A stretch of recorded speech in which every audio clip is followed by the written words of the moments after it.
won't see it on my face. Watch me dance, dance the night away. I'll still keep the party running, I won't get out of place. Lately I've been moving close to the edge, still be looking my best. I stay on the beat, you can count on me, I ain't missing no steps. Cause every romance shakes and it bends, don't give a damn. When the night's here, I don't do tears, baby, no chance. I could dance, I could dance, I could dance. Watch me dance, dance the night away. My heart could be burning, but you won't see it on my face. Watch me dance, dance the night away. I'll still keep the party running, I won't get out of place. When my heart breaks, when my world shakes, I don't play safe, don't you know about me? I could dance, I could dance, I could dance. Even when the tears are flowing, I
of Iceland supermarkets. And as someone whose family business started its growth here in the Northwest, it's a pleasure to be in Manchester to welcome the launch of Labour's manifesto. Now, I come from a pretty plain-speaking family.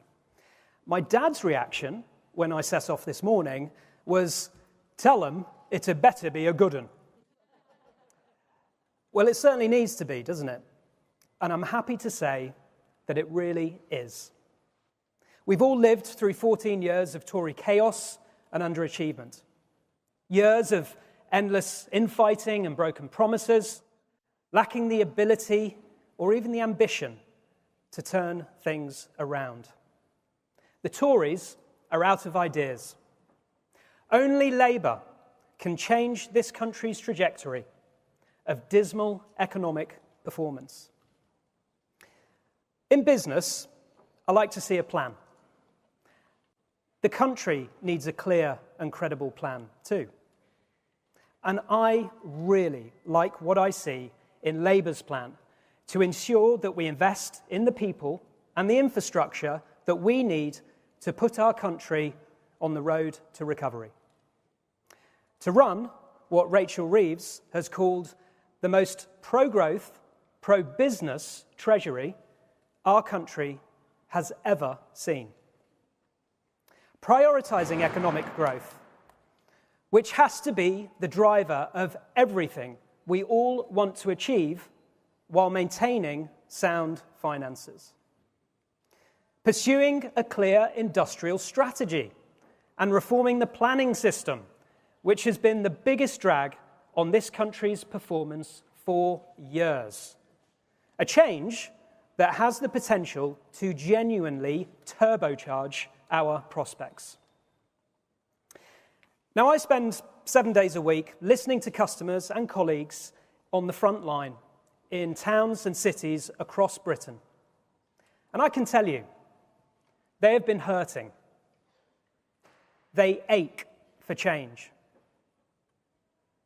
If it is lucky enough to win the trust of the British people, Labour will repay that trust by turning our economy to growth, by repairing our damaged environment, by investing in green energy and the infrastructure for our future, by ripping out crime at its roots and creating streets that are safe for our communities, by making education and skills the motor of change, by ensuring our health and social care services help everyone live life to the full, whatever it throws at them, while ensuring that people can get to work and get our economic growth that we all need to see.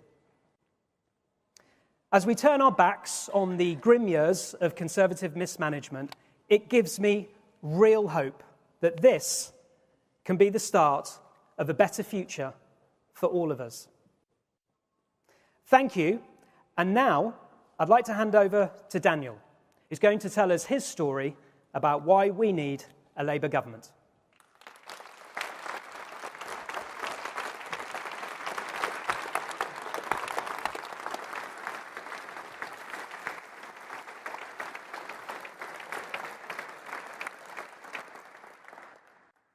Hi everyone, my name's Daniel and I live in East London. I'm here today to give you an insight of what it's like living in my current living situation. Together with my partner, we have 2 children. A boy is 13, going on 30, and a beautiful 7-year-old girl.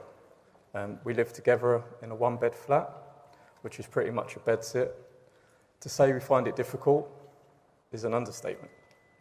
Without discussing the multiple health conditions that we all suffer, just the relationships, us as parents, husband and wife, brother and sister, all severely strained because we're all pretty much living on top of each other. You know, we have no space for ourselves, no space to think, and particularly for my children, it's a really big struggle. At school, my kids try to concentrate, but how can they? They haven't even got their own space.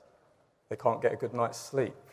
Having their own rooms is pretty much a pipe dream for us at the moment.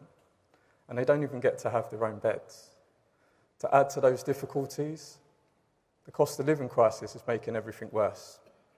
For all the bills going up, our food bill has doubled, the rent increase is ridiculous and overwhelming. I'm someone who I feel I've done all the right things. I've graduated from university, I have a good job, I try to be a good example for my children and hopefully build a future for them. Right now, the idea of buying our own home is just nowhere on the horizon. Social rent, as I said, has risen. Private renting is pretty much the same as trying to get a mortgage. We try to save, but the cost of a mortgage these days is just out of reach. I'm supporting Labour firstly because Keir's plans to build a lot more homes is just really needed throughout the whole country, not just for ourselves in London. And second, because of the help that is going to be offered for first-time buyers, it actually gives us hope that something can change. I strongly believe that if you can build a good home environment, you build better people, you build better citizens. They go outside, talk with each other and build a better community, and in turn, that leads to a better society. For the past 14 years, we've struggled with turmoil and uncertainty. Labour is the only party offering something different. They're actually giving us, the people, a voice, and they're listening. And we want change. We need change, and the only way to do that is to vote Labour. So thank you for listening to my story today, and now I'd like to introduce you to Nathaniel, who will give you his story about why we should join a Labour government.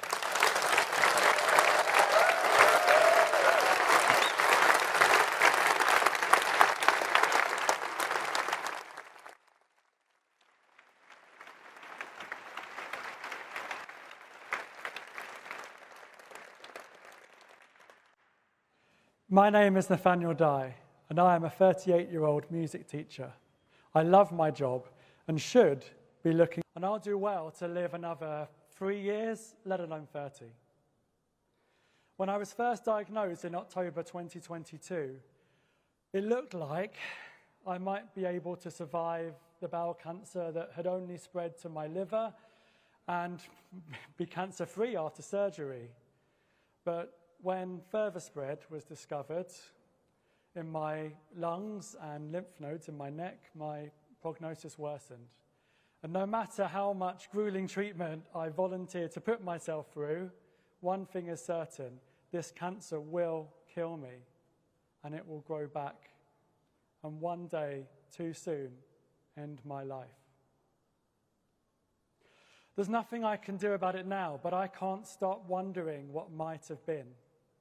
Because I spent over 100 days waiting for cancer treatment when the government's target is 62, and there's a chance that if chemotherapy had come sooner, my cancer might not have spread.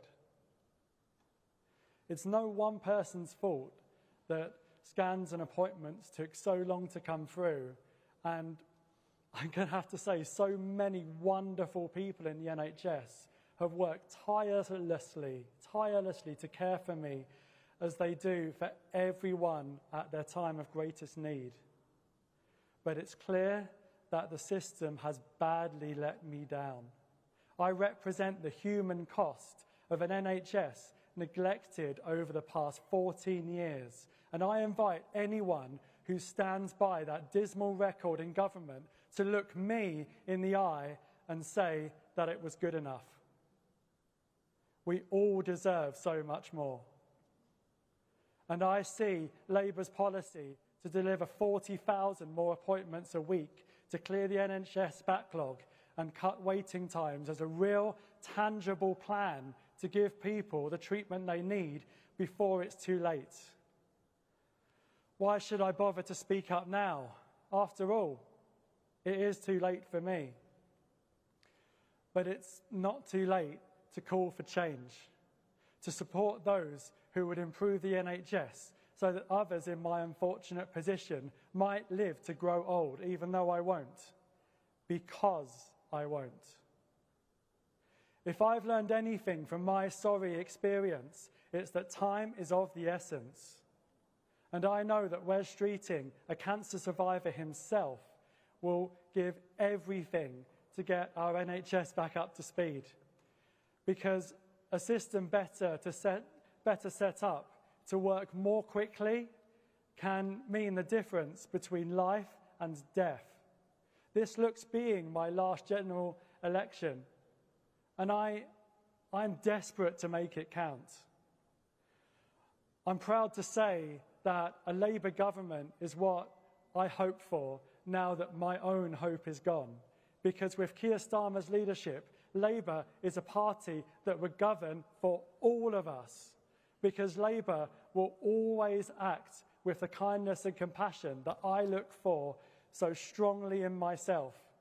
Because Labour is the party of hope for a brighter future I won't live to see, but you really could. I live in hope. Now,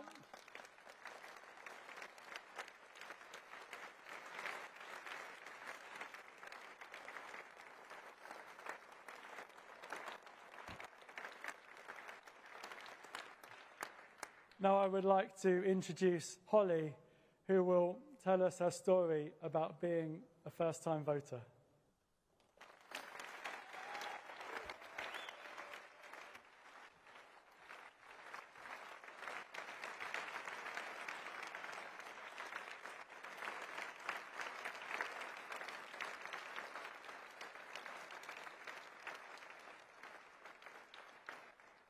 Hi, I'm Holly, an A-level student in the middle of my exams and a new member of the Labour Party. I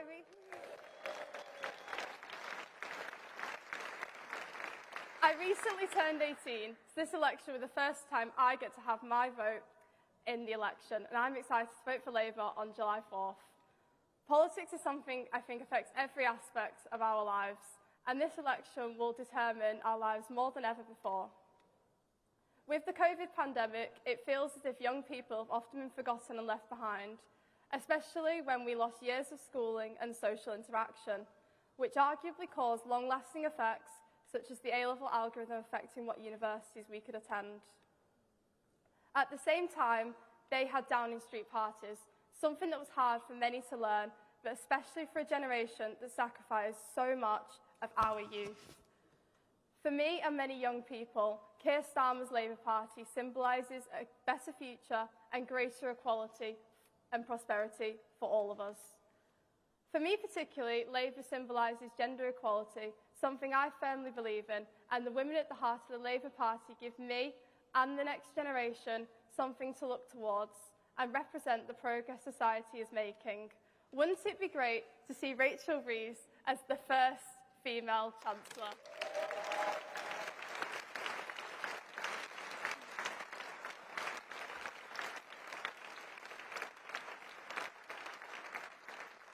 The environmental pledges of Labour are also incredibly attractive for someone who will be living with the consequences of the government's now in years to come.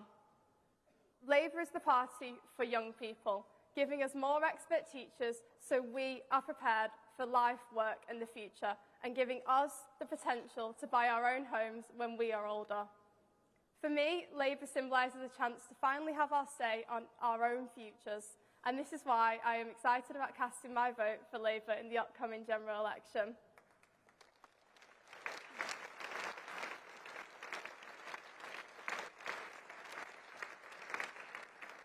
Before we hear from the leader of the Labour Party, Keir Starmer, I'm going to hand over to a video showing what he's been up to in the last few weeks.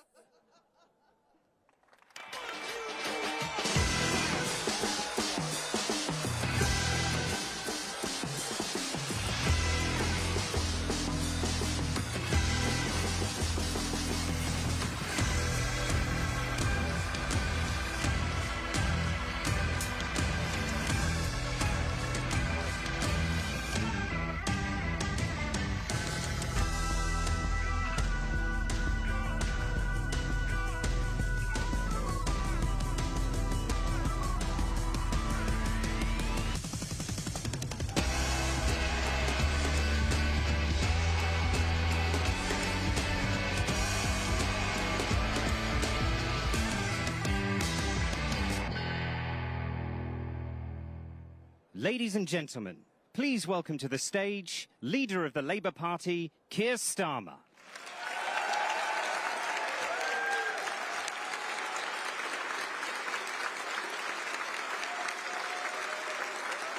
Thank you. Thank you very much. Thank you.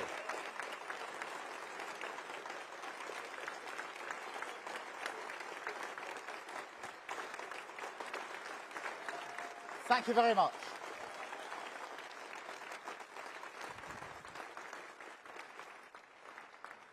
Thank you, Ange, for your introduction, for everything that you're doing. I think I'm taking your bus this afternoon. Thank you, Richard, for your words. Thank you, Daniel, for reminding us why we're doing what we're doing. Nathaniel, I've heard your story before, but every single time it gets to me, and I'm sure gets to every single person that listens to what you say. And I'm humbled by your determination to make sure that things are better for those in the next generation. And Holly, that was fantastic. That was really, Holly is 18 years old. Anybody who stood on a stage like this knows how hard it is for all of us to stand up here. That's the first time Holly's done anything like this in her life. Fantastic, Holly.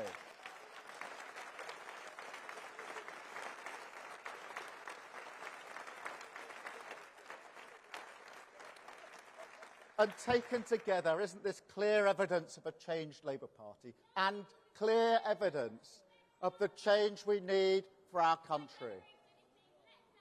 A changed... Thank you very much. Yeah. We gave up on being a party of protest 5 years ago. We want to be a party of power.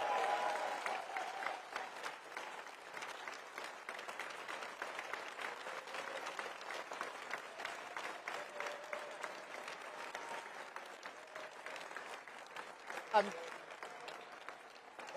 that's not in the script, but that is part of the change.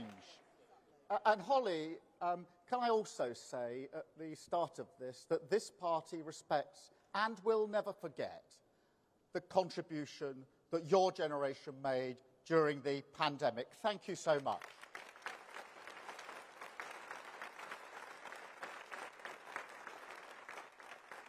And thank you all for coming to Manchester. Thank you all for the hard work that's gone into this campaign so far, into this project. 4.5 years of work, changing our party to put it back in the service of working people. And now, the next step, the most important step, changing Britain, rebuilding our country so that it too served the interests of working people. And what a place to launch our plan to do so. The home of the Cooperative Group, an organisation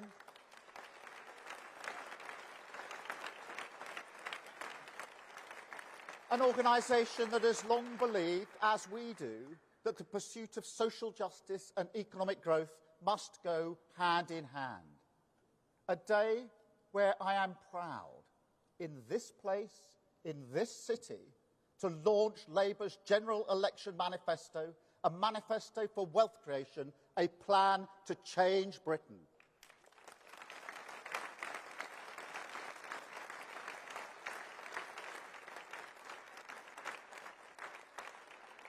Because today we can turn the page. Today we can lay a new foundation of stability. And on that foundation we can start to rebuild Britain. A Britain renewed by an old argument that we serve working people as their ambition drives our country forward.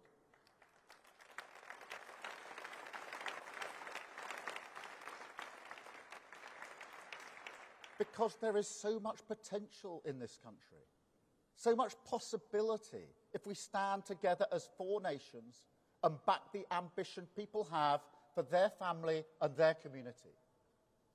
I see it everywhere I go. Potential held back. I spoke to Will, he's a fireman in Milton Keynes. He works really hard What he wants, his dream, is to own his own home, a roof over his head that he can call his own. As well as a firefighter, he's got 2 other jobs, but he can't afford a mortgage. His dream will not be realised. It's the price he's paying. I went to Alderhay Hospital, not far from here. It is a brilliant children's hospital, absolutely brilliant. And the day I went in, I went to the ward where they were doing operations on 0 to 2-year-old children, heart operations. It's incredible to just see what they do, the courage of the individuals in there. Heart surgery, the brilliance of the NHS staff. I found that totally humbling, completely uplifting, until I found out that at Alderhay Hospital, the commonest cause for admissions for operations for 6 to 10-year-olds is children going there to have their teeth taken out because they are decaying. That is the price that they are paying. So just imagine if instead a Labour government gives Will and Daniel the affordable homes that they need. Imagine if instead a Labour government tackles the rot of tooth decay. Imagine what those nurses and doctors could do with a Labour government on their side.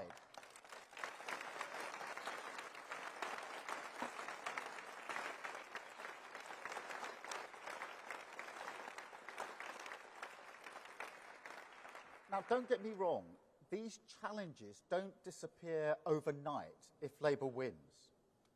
We don't have a magic wand. But what we do have, what this manifesto represents, is a credible long-term plan, a plan built on stable foundations with clear first steps, tough spending rules that will keep taxes and inflation low, NHS waiting times cut with 40,000 extra appointments every week, a border security command to smash the criminal smuggling gangs, Great British Energy to cut bills in your home for good, more police in your town, cracking down on antisocial behaviour, and 6,500 new teachers in your school, giving your children the start in life that they deserve.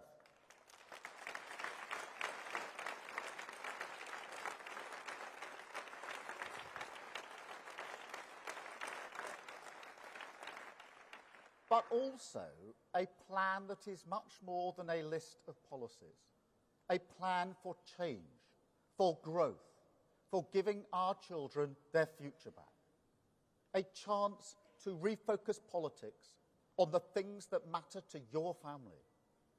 The era of sticking plaster politics, the chaos and division replaced by a government back in the service of you and your family.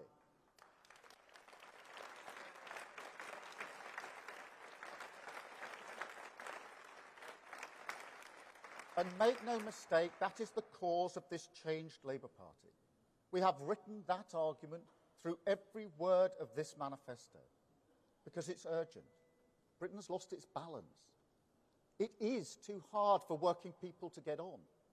Opportunity is not spread evenly enough.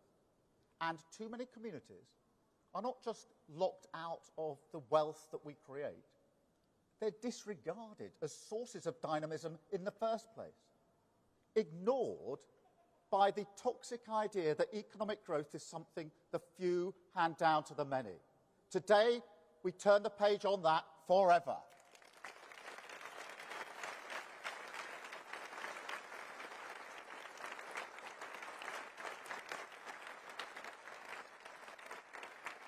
Because that idea is part of the story of the past 14 years, part of everything they put you through.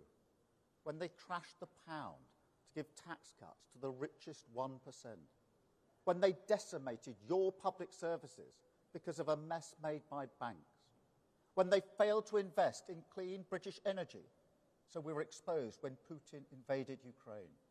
That idea was there.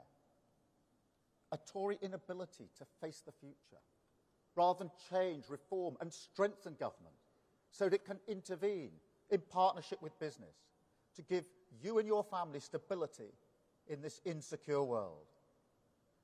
And it doesn't matter how many new policies the Tories throw at the wall, hoping that some of them will stick. None of them face up to the reality of this future. But mark my words, This change Labour Party will. We have a plan in this manifesto, a total change of direction, laser focused on our cause, stability, growth, investment and reform, a government back in the service of your family, ready to change Britain.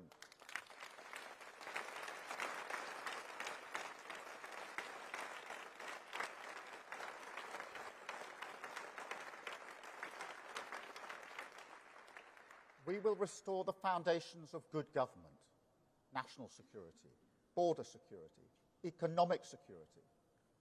We will make new choices to reform our economy and public services. Hard choices, choices ducked for years. These choices will be fully funded and fully costed.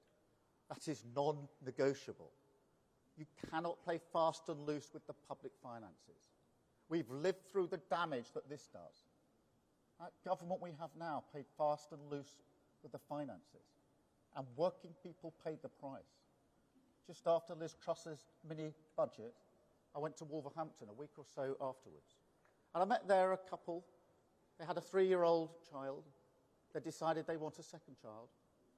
They'd chosen a new home that was big enough to accommodate their new family. They got a mortgage offer that they could afford. Liz Truss crashed the economy. Their mortgage offer went through the roof. They couldn't afford it. They pulled out. They couldn't move to their new home. They felt they were held back. But they also took the decision that they could no longer afford to have a second child. And they will live with that for the rest of their lives. That's the price that they're paying. So I make no apologies for being careful with working people's money, and no apologies for ruling out tax rises on working people. And this isn't just the election. Don't think it's just politics. This is an issue of conviction. I don't believe it's fair to raise taxes on working people when they're already paying this much, particularly in a cost of living crisis. So let me spell it out. We will not raise income tax. We will not raise national insurance. We will not raise VAT. That is a manifesto commitment.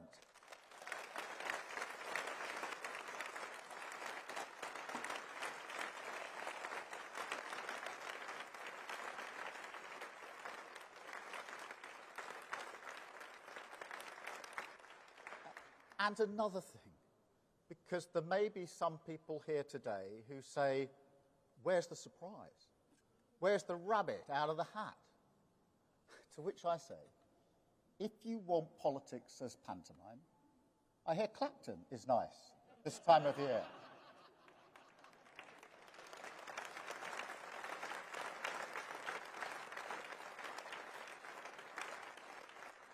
But seriously, we have to come to terms with this.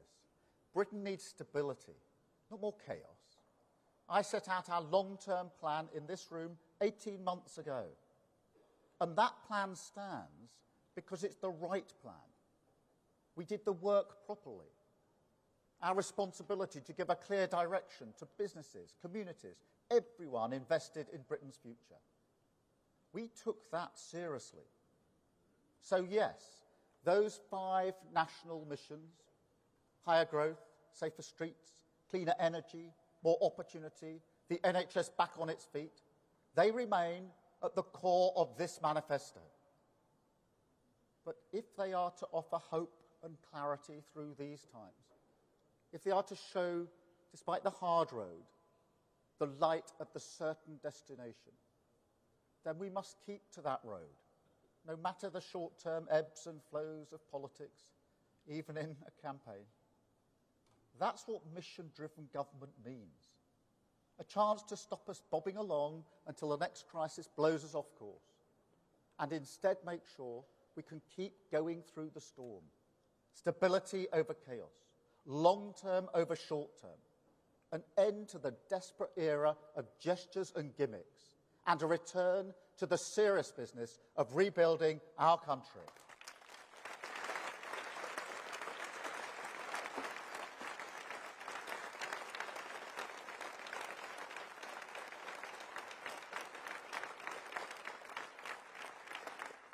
And on that foundation of stability, we start to rebuild.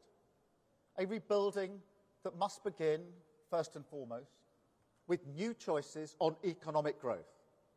That is the mandate we seek from Britain at this election, a mandate for economic growth. Because the way we create wealth in this country is broken. It leaves far too many people feeling insecure.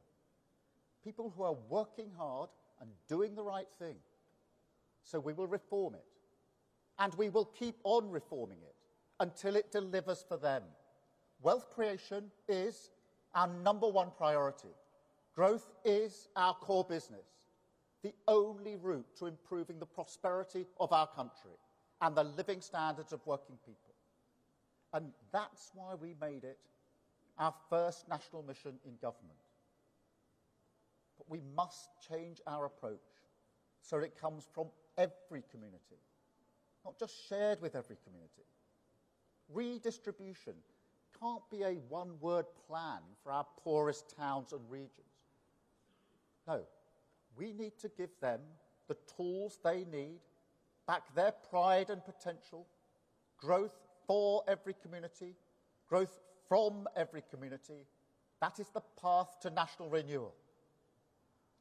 And now, some people say that how you grow the economy is not a central question, that it's not about how you create wealth, but how you tax it, how you spend it, how you slice the cake. That's all that matters. So let me be crystal clear. This manifesto is a total rejection of that argument. Because if you transform the nature of the jobs market, if you transform the infrastructure that supports investment in our economy, if you reform the planning regime, start to unlock the potential of billions upon billions of pounds worth of projects that are ready to go, held up by the blockers of aspiration, then clearly that does so much more for our long-term growth prospects. And the same is true of public services. If we grew the economy at anything like the rate of the last Labour government, we'd have tens of billions of pounds worth of investment for our public services every year. So if you take nothing else away from today, let it be this. This changed Labour Party has a plan for growth. We are pro-business and pro-worker, the party of wealth creation.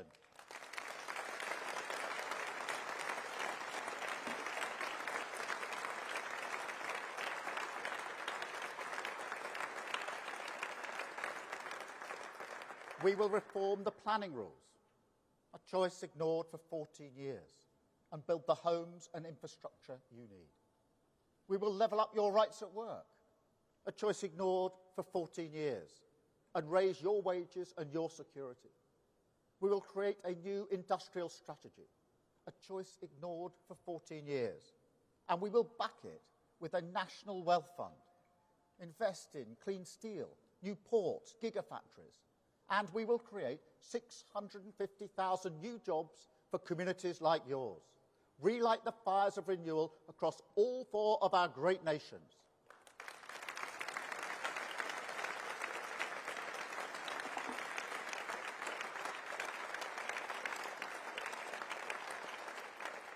You can choose a different path.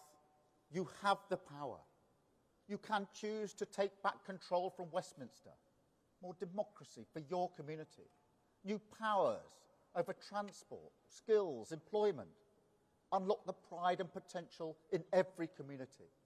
That is a different choice you can make.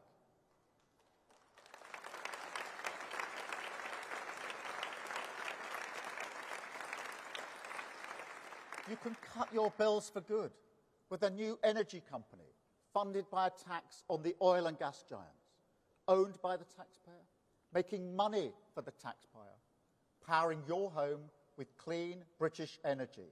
That is a different choice you can make.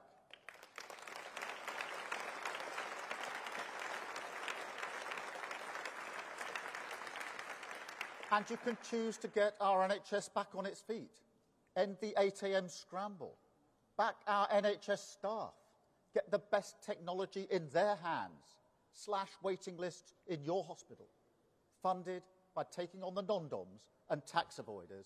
That is a different choice you can make.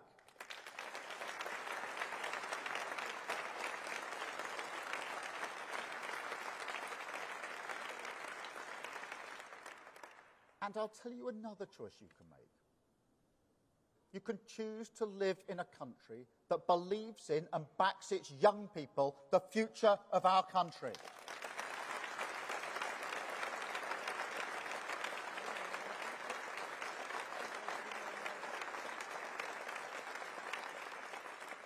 I am fed up of politicians lecturing young people about their responsibility to our nation, when those politicians fail in their responsibility to the future.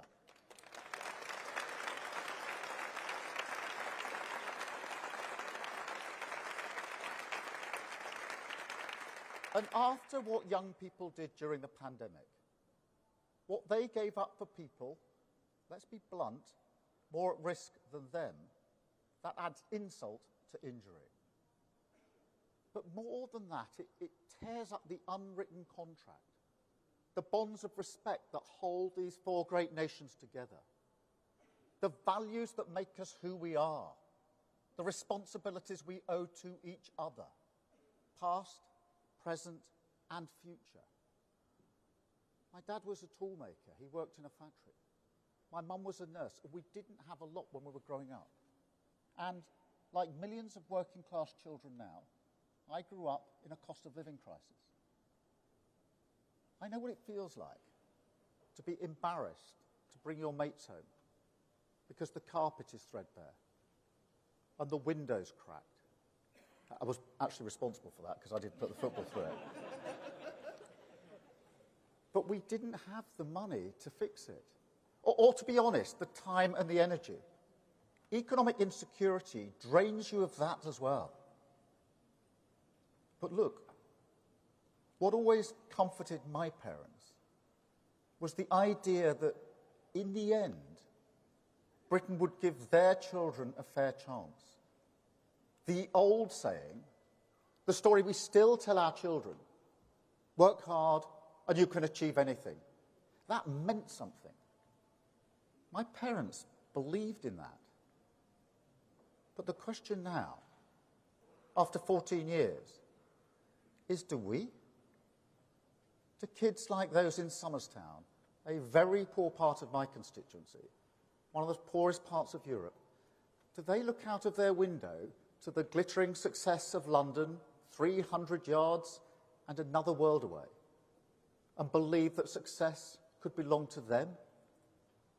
Do parents here in Manchester, or in Glasgow, Cardiff, Plymouth, Sunderland, Sussex, Stoke-on-Trent, do they believe, with the certainty that they deserve, that the future will be better for their children?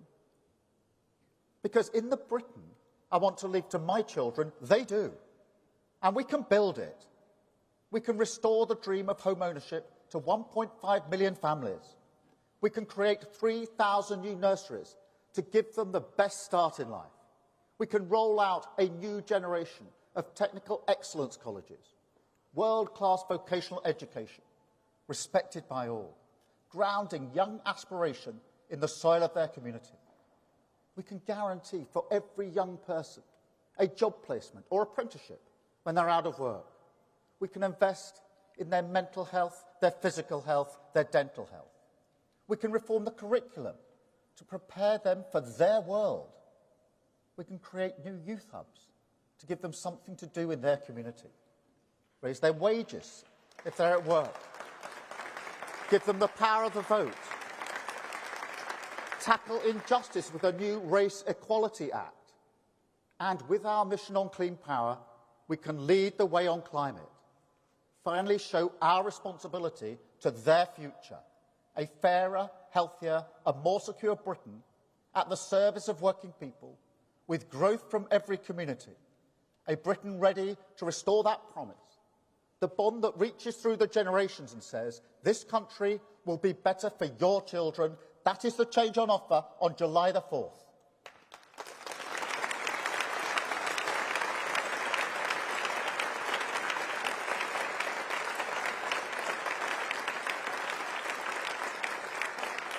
That is our plan, and I invite you all to join our mission to stop the chaos, turn the page, and start to rebuild our country. Thank you so much. Thank you.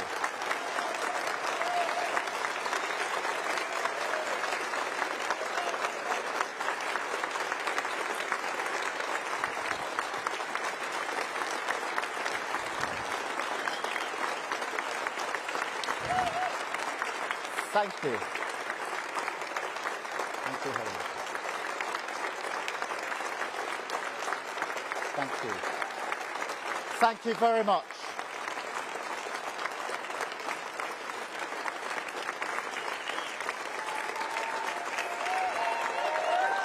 Thank you.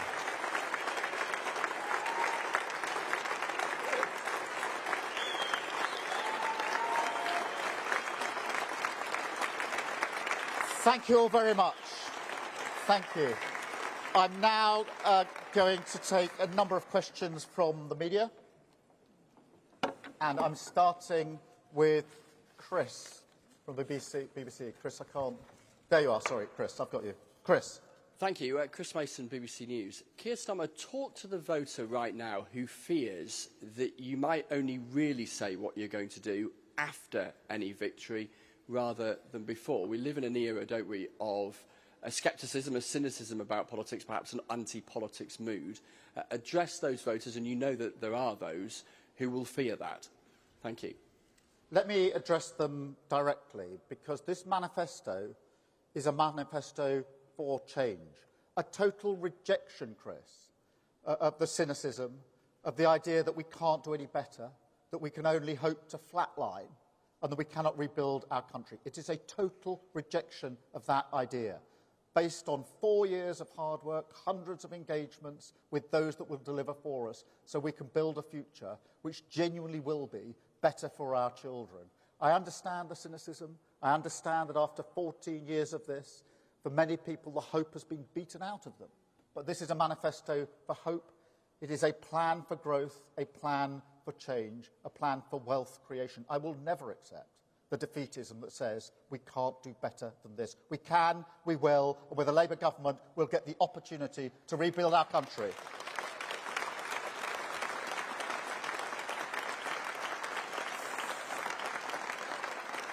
Thank you, Chris. Beth. Thank you. Beth Rigby, Sky News. Keir Starmer, this is a 132-page document. On the cover it says change, but there's not a single new policy in it you haven't already announced. There's no new retail offer for voters. Rishi Sunak threw the kitchen sink at his manifesto. You won't even take the safety catch off yours. Is this a Captain Caution manifesto designed to protect your poll lead? Thank you. No. It is a serious plan for the future of our country. And every single policy in this document, policy after policy after policy, has been carefully thought through and tested to ensure that we can deliver it. I am not going to do what Rishi Sunak did, which is to offer things that he can't deliver because they're unfunded. People have had too much of that. They're fed up with that. This is a serious plan, carefully thought through. It's not about rabbits out the hat. It's not about pantomime. We've had that. I'm running as a candidate to be Prime Minister, not a candidate to run the circus. Thank you very much, Beth.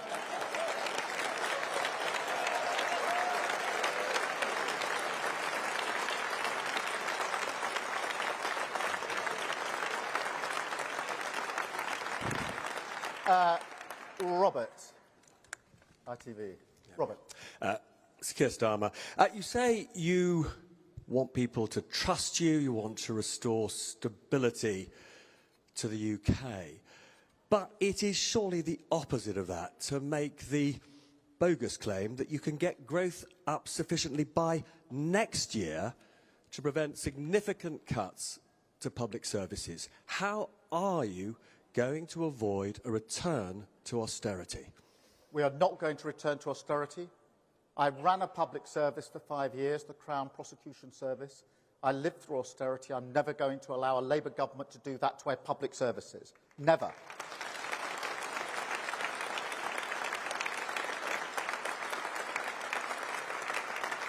We have an immediate injection into our public services, the 40,000 appointments each and every week in our NHS to get our waiting lists down. The teachers that we will put into our secondary school, 6,500. But, Robert, we have here a plan for growth, a plan for wealth creation and steps we can take, a plan to deal with the planning regulations. That hasn't been done. It can be done. It can be done at speed. They're tough decisions. We'll do it. We've got a national wealth fund to invest in the future of our country.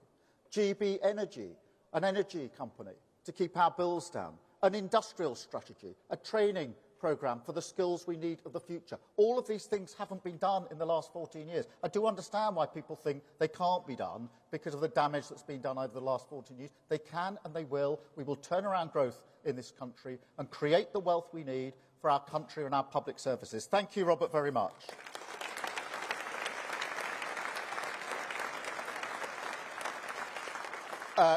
Chris at GB News.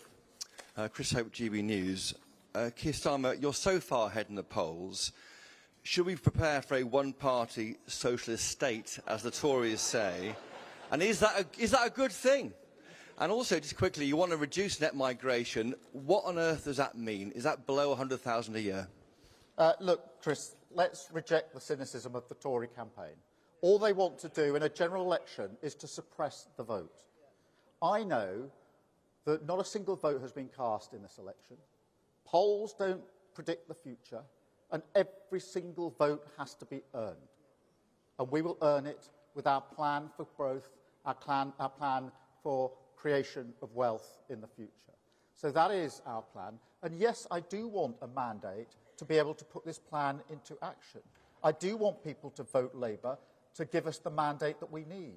I want people to vote for a Labour candidate in their constituency so that Labour MP can sit on the government benches delivering this manifesto for them and their constituents. Yes, I want that mandate.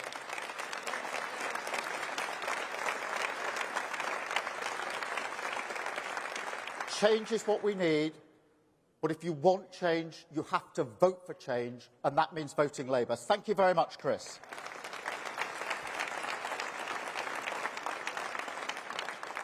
Natasha, LBC. Oh, Chris, I didn't do your second half of the question. I'll come back to it when I've dealt with Natasha. Hi, Natasha Clark from LBC. It's 3 weeks today until polling day. The Tories are warning of a Labour supermajority.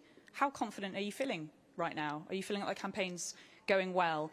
And are you worried that maybe a Labour win for you might just be off the back of people voting for you because they hate the Tories so much? Thank you. No.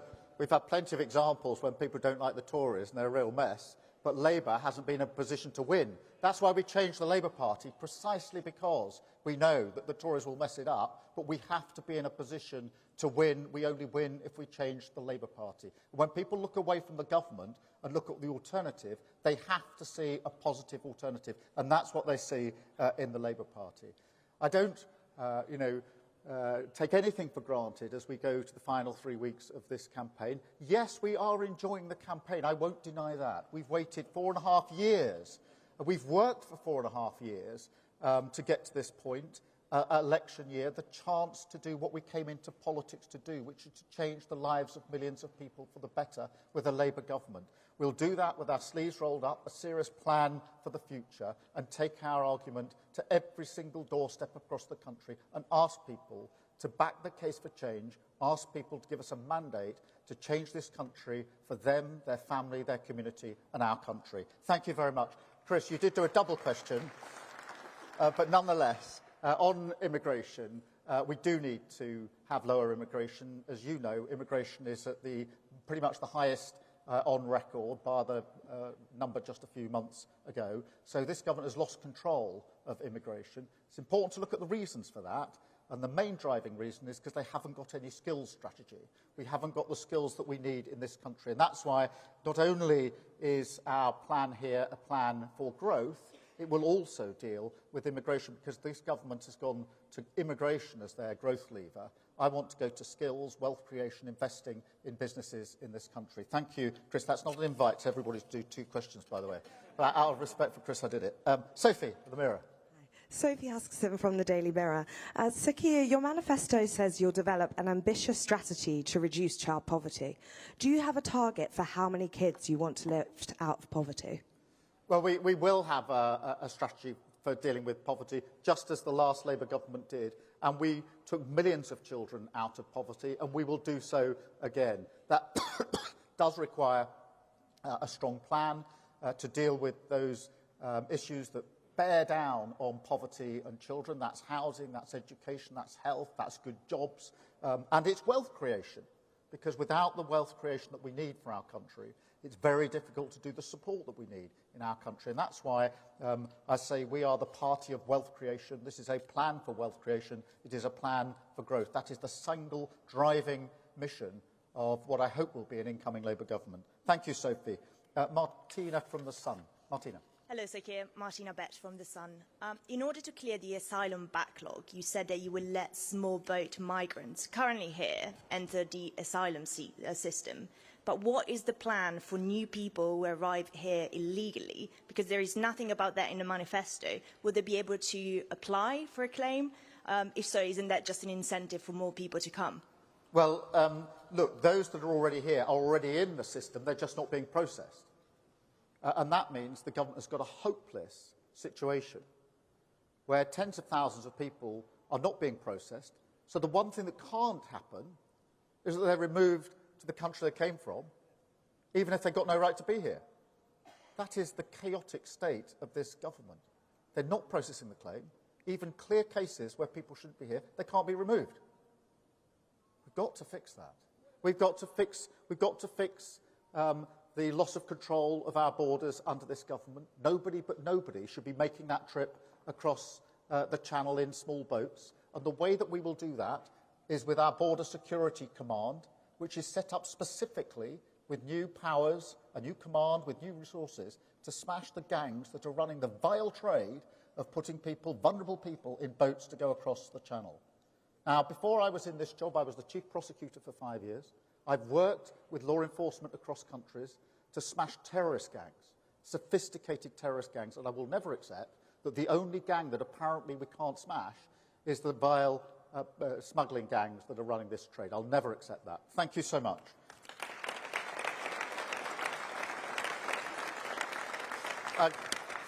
Chris from The Times. Chris Smythe from The Times. You've made it very clear that you're not putting up taxes on working people. You've left other taxes on the table, and you've also said there'll be no return to austerity. You're putting a lot of emphasis on growth, but you know, as you said, there is no magic wand. There is a chance that your growth plans don't happen as quickly as you want. So people want to know, what is your instinct in that situation if the sums don't add up?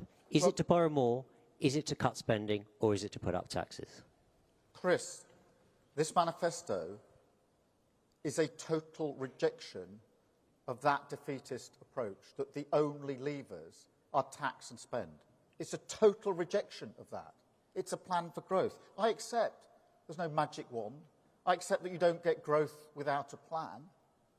That's what all the forecasts are based on, that things won't change, can't change, will flatline. That's why we're having this discussion about tax and spend. I'd reject that. That's why this is a plan for growth, a carefully thought through plan for growth. Hundreds and hundreds of conversation engagements with businesses, with communities, with local representatives and leaders about the change that we can bring about. And some of it is obvious stuff, it's common sense stuff. Planning holds up infrastructure all of the time. Years and years are lost in pretty well every infrastructure project. We can't get things done. We can't get things moving. We can't build things, whether that's big projects or the houses that we need. We don't have an industrial strategy that actually makes sure we've got the skills and the initiatives in the places that we need them. We haven't got a national wealth fund at the moment, which invests in the future of our country and gets the private sector to invest with it. All of these things will make a material difference, and I have absolute confidence in the plan for growth that we're putting before the country. And I will not accept the defeatism that says all that we can hope for in this country is to flatline. That is the absolute opposite of the hope that we inject through this manifesto. Thank you, Chris, very much.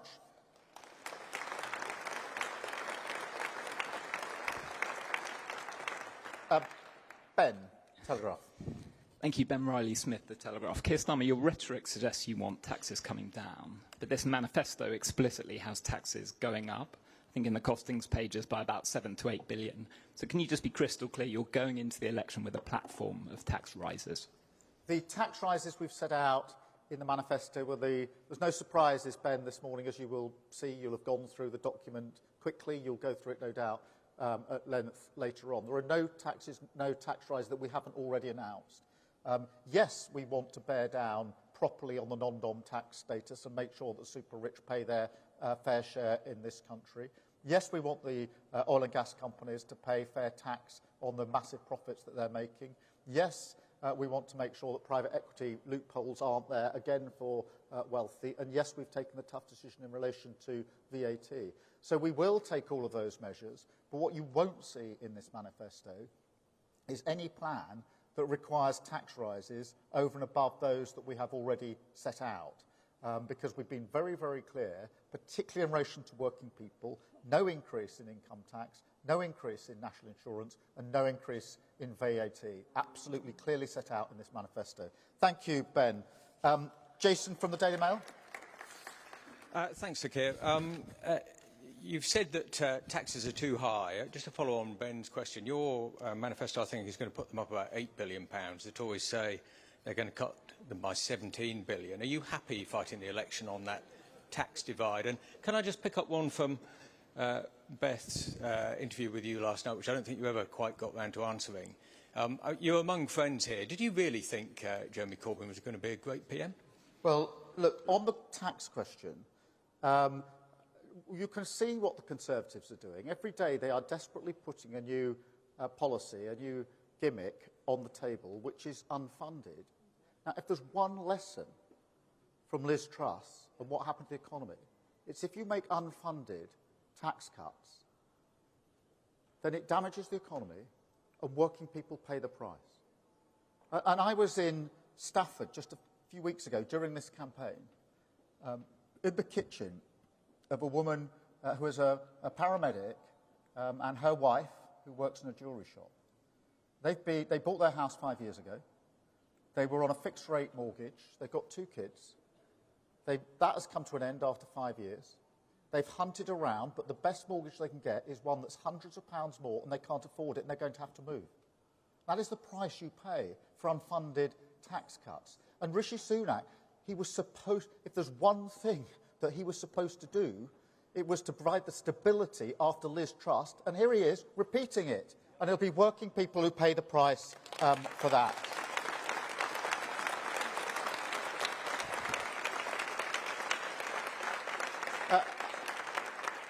And in relation to Jeremy Corbyn in the last election, I didn't think we would win the last election. I didn't think that we were in a state to win it. That is reinforced by the work that we have now done. We were rejected by the country, and first decision I took was if you get rejected that badly by the country, you don't look at the voter and say, what on earth were you doing? You look at your party and you change it. And I've led this party through that change, and Jeremy Corbyn is not just not a Labour candidate, he's expelled from this party. That is how much change we have brought around.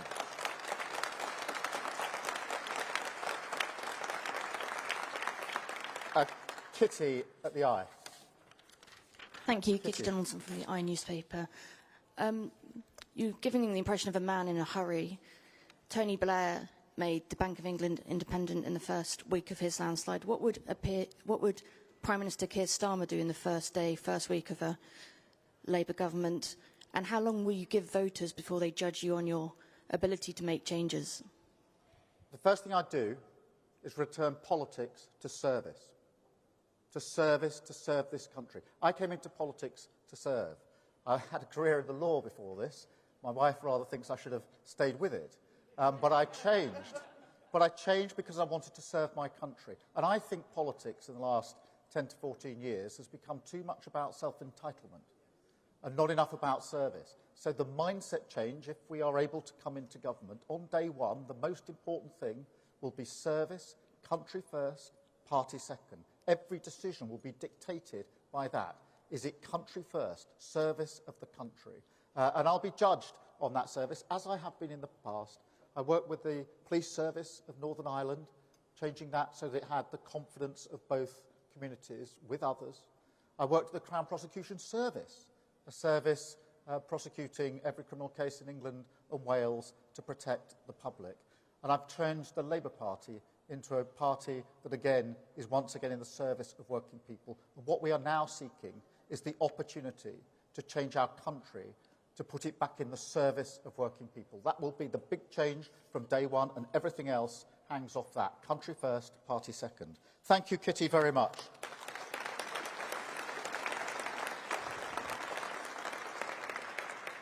Pippa from The Guardian. Pippa. Pippa Crerar from The Guardian. We all know that voters' trust and confidence in British politics has never been lower. There's been numerous political scandals over the years that have played a big role in that. If you win the election, will you set up your new Ethics and Integrity Commission within the first 100 days? And are you watering down your ban on ex-ministers lobbying the government from 5 years? Rishi Sunak has struggled to lead a government of integrity, professionalism and accountability at every level. But can you do any better?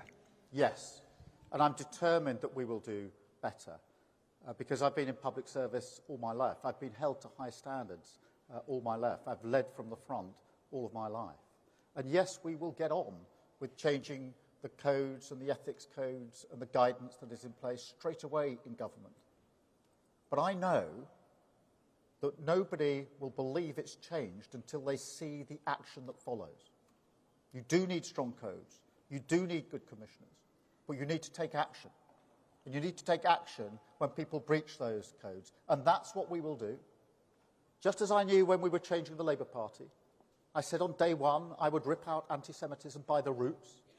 I knew I'd be judged not by what I said on day one, but what I did on day 2, 3, 4, 5 and 6, and on and on and on. And so it will be the same in government. We are going to turn this around to put politics back in the service of working people. We'll be judged by the actions that we take, as well as the promises that we make. Thank you, Pippa, very, very much. Jim from the FT. Jim Pickard, Financial Times. The private equity industry has been lobbying very hard for you to dilute the removal of the carried interest loophole that industry enjoys. It seems pretty clear from the documents in the manifesto that you're still hoping to raise over £500 million from doing that. Is it your guarantee that the amount they pay in tax will go up from 28p in the pound to 45%, or is there still some wriggle room in that policy? Thank you. Jim, we are absolutely determined to change the rules, to close this loophole, and the money that is set out in the schedule at the back of the manifesto tells you how much yield there will be from that. So that's the plan, that's how we'll carry it out. And what you will see, and thank you for drawing attention to it, for everybody who's got the document, is in the last few pages, about page 190, Rachel is demonstrating the page that says every policy is fully costed and fully funded. She's got it open. She wrote every word of it. And that is important because you can only build the wealth that we need in this country on the foundation of stability. Thank you all so much for coming. Thank you for your questions. Thank you, all of you. Onward we go to change. Thank you.